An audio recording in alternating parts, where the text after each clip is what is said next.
बहू अपने किराएदार प्रेमी के साथ संबंध बना रही थी और उसकी जो सास होती है वह देख लेती है और सास बोलती है कि आने दो बेटे को, मैं सब कुछ बताऊंगा। उसके बाद बहू और प्रेमी क्या करते हैं कि उस सास के पास जाते हैं, हाथ पैर बांधते हैं और गला दबाकर मार देते हैं। और वो लोग बचने के लिए क्या करते हैं कि बीच का जो सीसीटीवी कैमरा होता है 2 घंटा का, वह ऑफ कर देते हैं और क्राइम को अंजाम देते हैं। फिर ये लोग फरार हो जाते हैं। लेकिन जब ये लोग को न्यूज के माध्यम से पता चलता है कि भाई घर में पुलिस आ चुकी है और कातिल को ढूंढा जा रहा है, तो ये लोग घर आ जाते हैं कि हम लोग अगर फरार हो जाएंगे तो पुलिस को शक हो जाएगा हम लोग के ऊपर। ये लोग आते हैं और बहू फूट फूट कर रोने लगती है। किराएदार भी जो था वह शामिल हो जाता है। वो शौक के टाइम में वह भी उस परिवार को साथ दे रहा था। लेकिन जब पुलिस तहकीकात करती है, बारीकी से सीसीटीवी कैमरा निकालती है, जब बाहर का सीसीटीवी कैमरा देखती है, तब देखा जाता है कि बहू और जो घर का किराएदार है, ये दोनों तो गाड़ी से भाग रहे हैं।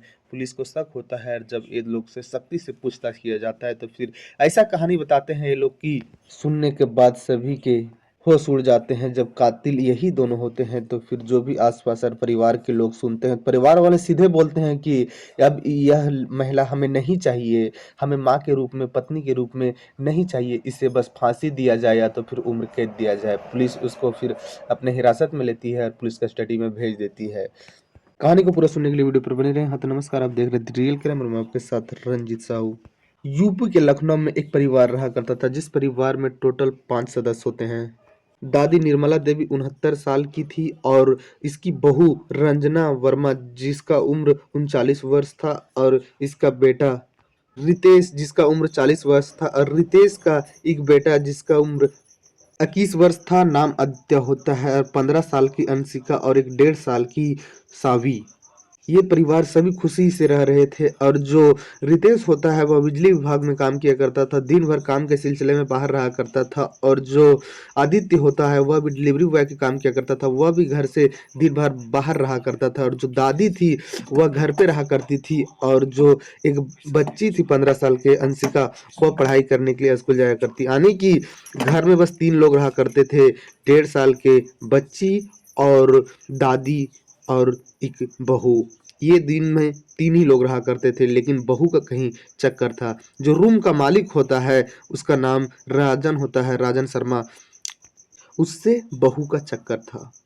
और यह बात घर वालों को पता था, कई बार विरोध किए थे और मना करने पर जो बहू थी वह रुक जाती थी कुछ दिन के लिए, लेकिन फिर से वही सिलसिला इन लोग का चालू हो जाता था, मिलना और कहीं कहीं घूमना और संबंध बनाना जैसा। एक दिन ऐसा ही होता है। जो आदित्य था वह डिलीवरी का काम खत्म करके अपना घर आता है। करीबन 4 बजे के आसपास का वक्त रहा होगा, 21 मार्च का दिन था। और जब घर के अंदर जाता है ग्राउंड फ्लोर के फर्स्ट वाला रूम में, तो देखता है कि उसकी दादी जो है वह बेड पे गिरी हुई है और उसके पैर में और हाथ में रस्सी बंधा हुआ है। वह देखकर समझ जाता है कि यहाँ जरूर कुछ अनहोनी हुआ है। वह चिल्लाने लगता है, आसपास के लोग आते हैं और फिर जब देखते हैं तो रस्सी को खोला जाता है। और जब वह बुजुर्ग दादी निर्मला देवी का सांस को टटोला जाता है, तो उसके सांस थम चुका था। फिर लोग पुलिस को खबर करते हैं, उसे हॉस्पिटल लेके जाते हैं, वहाँ डॉक्टर मृत घोषित कर देते हैं। लेकिन इधर पुलिस आती है तो निर्मला देवी के बॉडी को पोस्टमार्टम के लिए भेज देती है, घर में तहकीकात करने लगती है, जांच करने लगती है। इधर जो खोजी कुत्ता होता है उसको बुलाया जाता है और भी तहकीकात किया जाता है। घर में सीसीटीवी कैमरा लगा था।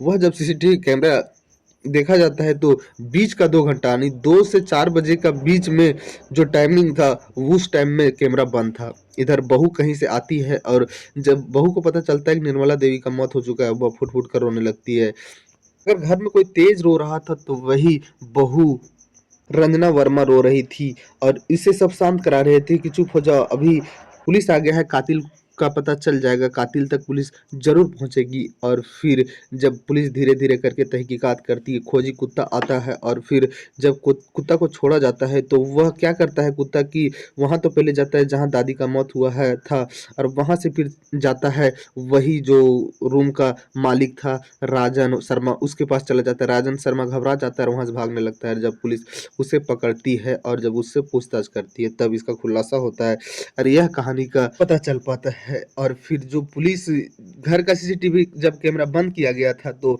बाहर के सीसीटीवी कैमरा पुलिस खंगालती है तो देखती है कि राजन और निर्मला देवी का बहू रंजना ये दोनों साथ में 4 बजे के वक्त के आसपास एक ही गाड़ी पर बैठकर बाहर की ओर जा रहे हैं तो पुलिस को वहां भी शक हो जाता है और फिर जब खोजी कुत्ता वही राजन के पास जाता है तो वो राजन को पुलिस पकड़ती है उससे जब पूछताछ करती है तो वह बताता है कि हमारा और यह रजना वर्मा दोनों हम दोनों प्यार किया करते थे और कई बार कई जगह पे मिला करते थे जब इनके घर वालों को पता चल जाता है तो ये इनके घर वालों विरोध करने लगते हैं लेकिन हम लोग का सिलसिला यह बंद नहीं होता काफ़ी वक्त से था और काफ़ी वक्त तक चलाने का फैसला था ये दोनों का ये इस तरह का सिलसिला जो है वह 4 साल से चल रहा था और ये दोनों साथ जीने मरने का वादा खा रहे थे और ये दोनों का कहना था कि किसी तरह से कोई जरिया बनाकर घर से भागा जाए और वो यही करते हैं एक दिन जो थी वही ये दोनों संबंध बना रहे थे और जो निर्मला देवी थी वह देख लेती है और ये दोनों कॉन स्पॉट बोलती है कि